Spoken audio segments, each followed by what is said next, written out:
What's up, guys? Welcome to a brand new YouTube video. Here once again at Zoo Culture Gym in Encino. It's the new location, the bigger one, and the old one is the private gym now. But we here for chest day. Gonna do a little bit of a heavier, high intensity, lower volume chest day. I'm at that point of prep where I'm just having a hard time recovering, so I got to make sure the volume is really precise and no wasted volume or junk volume, just to make sure I'm recovering and able to train as hard as possible without going flat or without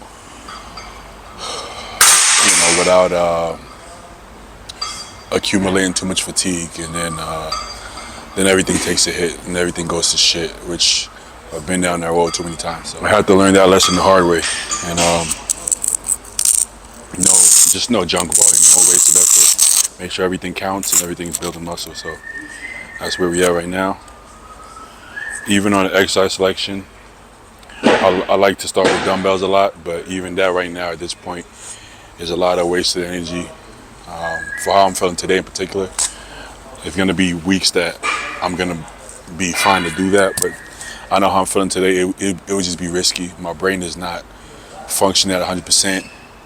I'm doing stupid shit like, driving into curbs and dropping shit on my foot, So the last thing I want to do is be trying to get a dumbbell in position and tear a muscle or tweak my shoulder or something because my focus is a little fucked up and I'm a little slow. You get a little dumb in prep. At least for me, I can only speak for myself. I know some people have easy preps and get to eat a bunch of carbs and do no cardio. Well, good for you. That's just not how my preps go. My preps are really harsh and it's really demanding on my body and mind. So I just learned to be smarter, leaving the ego aside. Ego doesn't mean that I'm 18 years old and I'm gonna be trying to do 200-pound dumbbells or half reps or bullshit like that. No, but ego as in my pride letting me want to have to deadlift heavy or have to do barbell back squats. I don't have to do any of that. End of the day, this is about bringing the best physique to stage. It's not about proving anything to myself or proving that I'm hardcore. Fuck all of that. That's not what I'm here for. So I'm here to make sure that I'm getting the job done. And if getting the job done means doing arsenal strength instead of dumbbells, that's exactly what I'm gonna do. So this allows me to focus on the intensity, which is the focus right now, and not having to focus about balancing the dumbbell or kicking up these heavy ass dumbbells or getting a spotter to pass me the dumbbell, all this extra shit that I just don't have the focus to think about. I just need to get the job done, and this allows me to get the job done without any risk of injury or any mishaps or missteps or extra energy wasted getting it to position. I could focus the energy on building muscle. And this is a fucking muscle contest. It's not a stabilizer muscle contest, it's a muscle contest. My chest need to be developed. I don't need stabilizer muscles aren't gonna win shows, so I'm not really concerned in that shit right now. Off season, let's go. 180s, 190 dumbbells, bring it. This ain't the time for all that. This is the time to stimulate the muscle. We're heavyweight still, but a little more brains over brawn right now to get the job done. And like I said, I wasn't always like this, but I learned the hard way. And I'm not gonna make the same mistakes. That's how I tweaked my knee to begin with. Letting my pride and ego get carried away. Still really good form.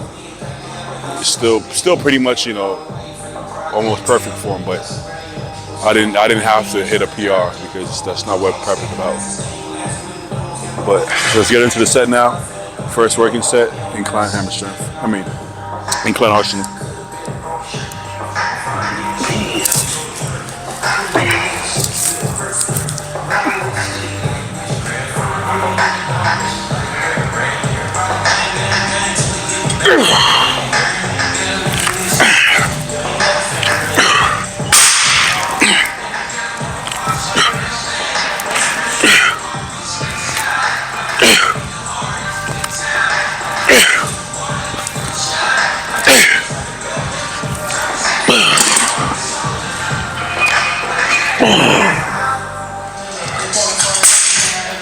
All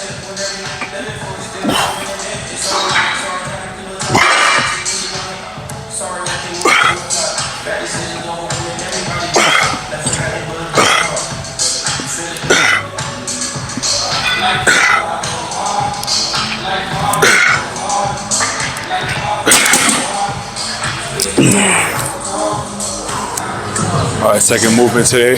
We're doing Arsenal flat press. So once again, going for 10.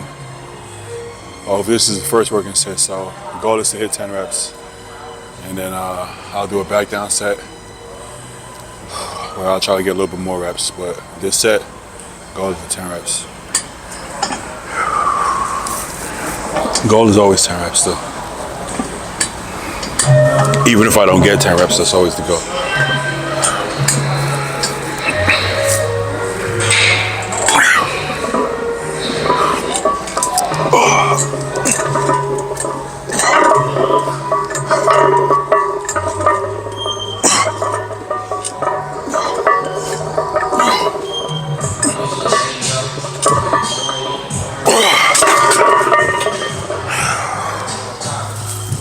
It's a little bit low.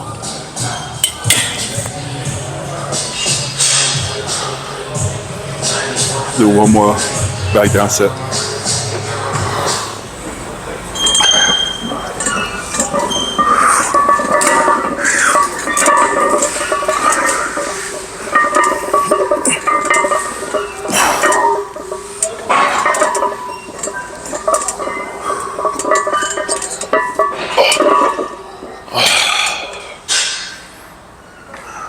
The cool thing about this for me is that even though it's a flat press, I don't know if you can tell, but the seat kind of leans forward. You could decline it a little bit, but I have it a little bit forward, so I'm actually targeting a slightly upper chest. So even though it looks like I'm flat and my arms are low, my hands are low, I'm still pushing upwards slightly. So I'm still getting more upper chest. Pretty much, I mean, it's impossible. You don't isolate upper chest. The entire chest still is working, but I'm still emphasizing upper chest, which is always the goal for me. I don't train lower chest, pretty much. Or upper. I'll do some flat movements, but even when I do flat movements, I'm trying to feel slightly more upper chest. I'm trying to bias my upper chest a little bit more. That's where most of the chest development that I'm interested in is that pretty much everybody has a more developed lower chest than upper. There's very few people who are the opposite. I remember Victor Martinez seemed to have more development upper chest than lower. Even like a Marcus Rule or Franco Colombo seem to actually have more impressive upper chest than flat. But that's like 1 out of 1,000. Most people have overdeveloped lower chest and not much upper going, which was me at one point. I think it's starting to even out at this point, but I would still like to have more upper chest. Not a big deal. It's not like I'm emphasizing my chest. In the grand scheme of things, I'm not emphasizing my chest, but only in terms of my chest workout, I am heavily biasing upper pecs. I know some people say, well, there's no upper pecs, it's just one pectoral muscle. Yes, but you can slightly bias different parts of your chest, even if science doesn't say you can.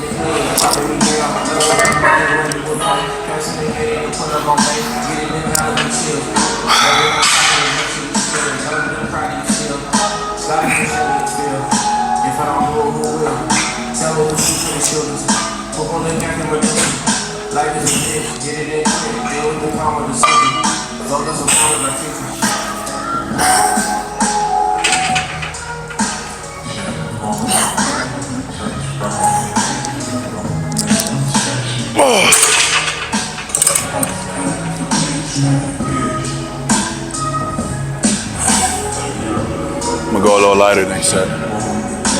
Try try to get a better squeeze.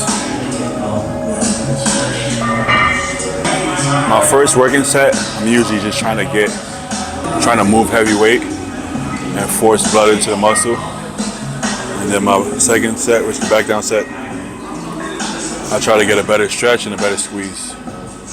That's how my brain works. I believe there's benefits in both. I always get a much better pump, honestly, when I kind of clang and bang it, if I'm being completely honest. But I get like a different feel, a different kind of burn when I get a better squeeze and stretch, but not necessarily a better pump. I don't get as deep as a pump, if that makes sense. I don't get that full saturated feel unless I clang and bang some heavy weight. And we talked about it in the podcast earlier today, but your body, how your body learn how to grow and learn how to train and learn how to put on muscle is how you keep it. If all of a sudden I completely change how I train and try a different style, which I've done and tried different styles in the past, I don't feel it. I don't feel the same saturation, the same pump. I don't feel the same soreness. I don't feel that same familiar feel that I like. So sometimes the way you, not even sometimes, but most of the time, the way you build your physique is how you keep it. Right? This is not scientific, right? I'm not a scientist, but I am a bodybuilder. There's a difference. There's a lot of you guys out there who are scientists who are not bodybuilders, who can't figure out how to put on muscle, even though you guys read every textbook and every study out there, but you have no physiques and your physiques are shit. There's a lot of guys like that out there. But why can't you build a physique? Oh, I don't have the genetics. It can't happen that every science guy has shitty genetics and every hardcore trainer has the best genetics in the world. That's not how life works. It's never that biased. So there's something to be said about people who actually do it and people who teach it and people who like to learn but don't like to do. See, people like me, I like to do and I like to learn. But I learn what works. I don't learn what science says is right.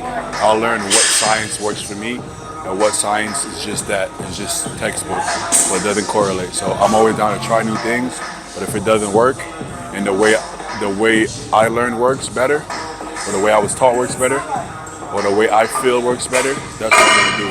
And it's worked wonders for me, and that's usually the people who win. The people who know how to listen to the body, know what to feel, enjoy what they do, and do it the way that works, regardless of what science dictates. Because science isn't one way or the other. Science changes. You know, there's a study will come out in a week, and then 3 weeks later another study comes out that disputes the last study. At the end of the day, results talk the loudest. And the ones who get the results are the ones you should be listening to, not the ones who talk about results that they never actually produce for them or their clients. Do the work, don't just talk about it.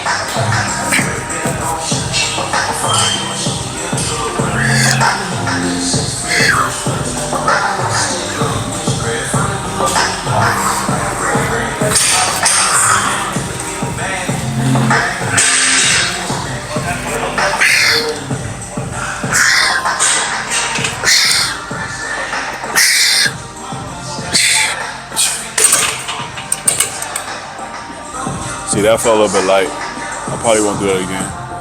The next workout, I'll probably just leave it on a stack. Like I said, the first set I actually felt more of a pump. I felt more of a connection, so I just wanted to see if I could feel a little bit something different. Probably won't do it again. I'll probably just keep it heavy. Next workout. All right, even though it's chest day, I'm gonna do one exercise for back. Get some blood in there, stimulate it slightly. It's kind of how I keep my back full in prep. Off season, I'll hit maybe 2 or 3 movements for back on chest day. Usually about 2, sometimes 3, depending on how I'm feeling. But in prep, obviously my overall volume is lower, so I'll pull this down to one exercise, 2 working sets. So first working set, seated rows.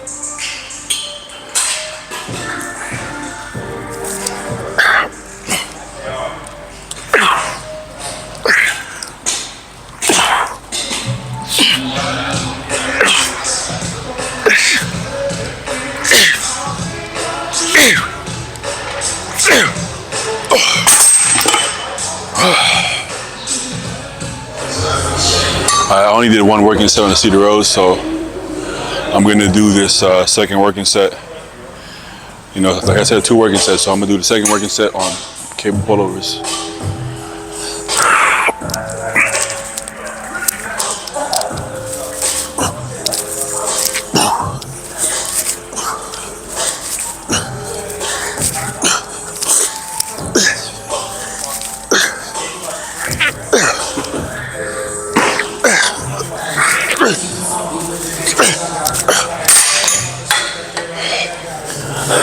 Back in the posing room,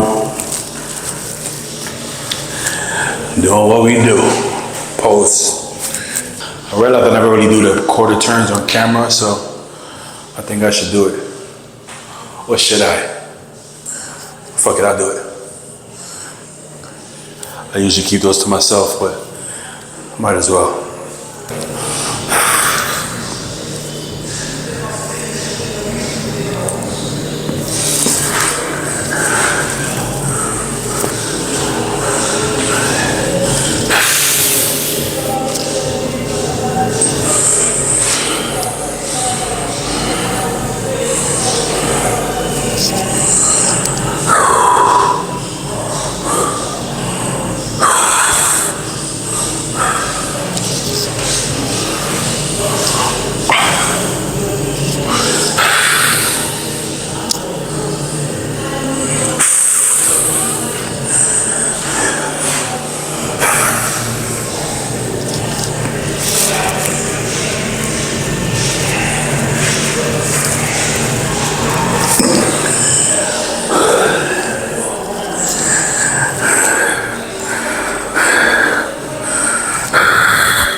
Alright, y'all, that's a wrap for chest day, with a little bit of back, I guess.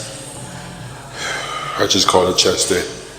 I think I had the right amount of fatigue, the right amount of anger, the right amount of irritability, the right amount of drive, focus today, that I knew it was gonna be a good workout. Because as tired as I am, it wasn't this complete fatigue, almost defeated feeling that I do feel every now and again in prep, where it's like, fuck, how the fuck am I gonna do this?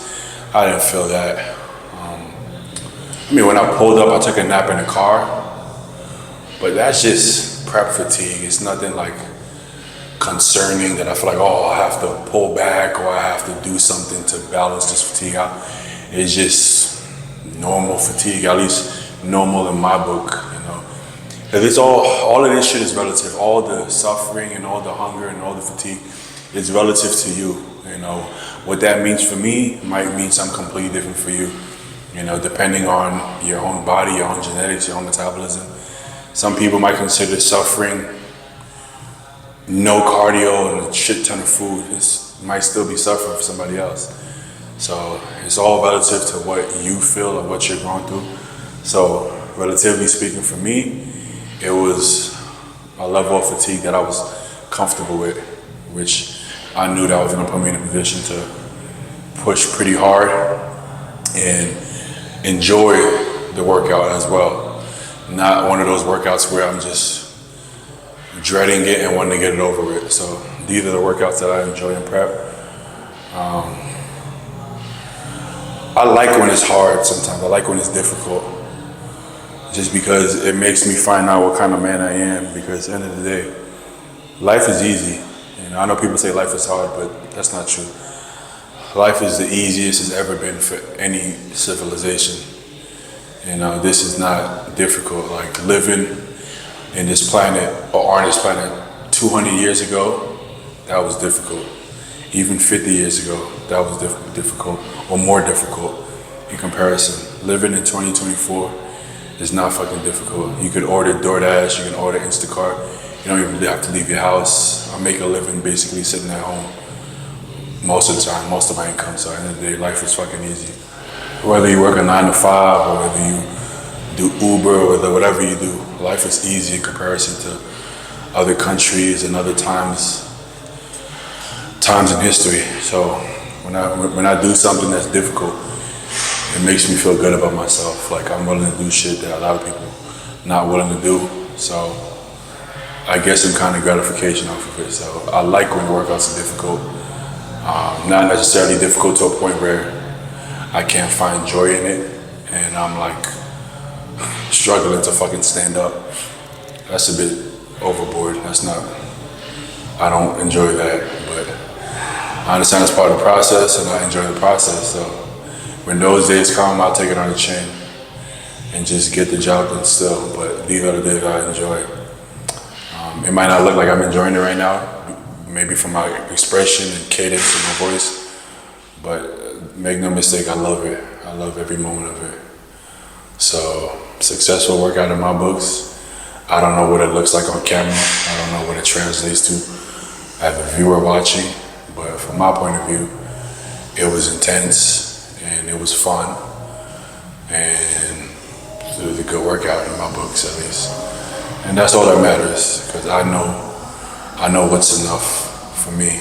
I've learned what's enough for me through trial and error and through fucking it up, you know. So I think I fell on my face enough times in prep that I'm finally ready with the guidance of Compton. I'm finally ready to not fall flat on my face and bring the look to the stage that I know I can bring, and Compton knows I can bring, and all my friends know I can bring, and all my supporters know I can bring.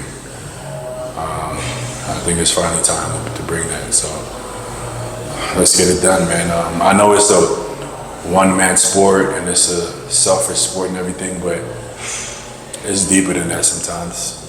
You know, I know it's deeper than that for me.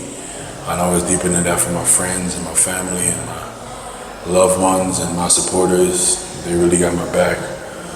When I say they, it's including y'all. Anybody watching this video got my back as well. So I feel zero pressure, but I feel 100% support from everybody that I love and everybody that loves me all alike.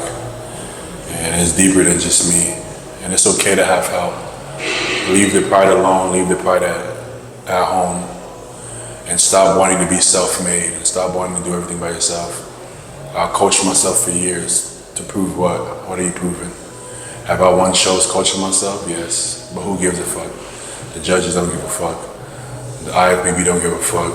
Nobody gives a fuck. People only give a fuck when you win, so fucking win. Stop trying to be self-made and righteous, and stop trying to do it all by yourself. Take the help. When people offer you help, take that shit. You know, don't be egotistical. Don't let pride get the best of you. So I'm learning how to take help. I'm learning how to take advice from the right people, and it's only made me better. So remember that.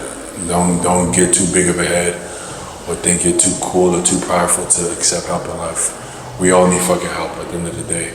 Nobody does this shit all by themselves, you know. People walk around saying how they're self-made. Nobody's self-made. You couldn't even wipe your ass and feed yourself when you were born, right? So you weren't self-made because you needed your parents to take care of you, or your family to take care of you, or foster parents, or whoever you had in your life, they had to take care of you till you became a man and were able to pay your own bills. So nobody's self-made, you know. So don't give yourself too much credit and think you've done shit by yourself, because nobody has. Nobody's done everything by themselves. It's impossible. You're not supposed to. We're human beings. Nobody's that good. Nobody's that special. You're just a regular ass human being like everybody else, and you need help just as we all do. So let's all be mature enough to accept help when it comes our way, and be grateful that we're privileged enough to be in a position where people love us enough to want to help us. That's important. So with that being said, I think I'm gonna end the video right there. If you guys like the video, make sure to like, comment, subscribe. Follow me on Instagram and TikTok at Bodyfall. Email me for coaching at badyfall@icloud.com. And I'll catch you guys in the next one. Peace.